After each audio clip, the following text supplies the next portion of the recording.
সংগ্রামী যৌথ মঞ্চের পক্ষ থেকে জানানো হচ্ছে যে আজকে ডিএ মামলা সুপ্রিম কোর্টে শুনানি ছিল। সেখানে গতদিন যেমন 50% রিলিজ করতে বলেছিলেন, রাজ্যের আইনজীবী বললেন যে সেটা একটা ক্যাটাস্ট্রফি হবে রাজ্যের ক্ষেত্রে, যেটা সম্পূর্ণরূপে ভুল। কারণ এর থেকে অনেক বেশি খরচা বিভিন্ন শ্রী প্রকল্পে রাজ্য সরকার করে চলেছে। যাই হোক, তারা মিথ্যা বলেছেন, কিন্তু জাজরা বলেছেন তখন যে 25% আপাতত রিলিজ করুন, যতদিন না এর শুনানি হচ্ছে ততদিন দিয়ে যেতে হবে। এরপরে বাকিটা ডিসিশন হবে এবং জুলাই মাসে শুনানির দিন রেখেছেন। আমরা মানে আনন্দিত না হলেও দুঃখিত নই, মোটামুটি খুশি আমরা যে আপাতত একটা রিলিফ পাওয়া গেছে এবং জয়ের জন্য যে লড়াই আমাদের, সেই লড়াইয়ের একটা দিশা আমরা দেখতে পেয়েছি। আমাদের সাথে আমাদের আইনজীবী আছেন বিক্রম ব্যানার্জি।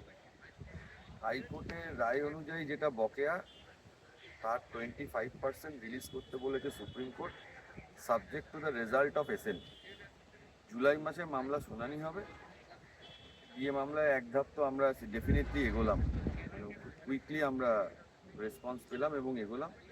আগামী দিনে যাতে পুরোটা নিয়ে লড়াই করা যায় এবং আইনি অধিকার যেটা কর্মচারীদের সেটা প্রতিষ্ঠা হয়, সেই লক্ষ্যে আমাদের লড়াই করতে হবে।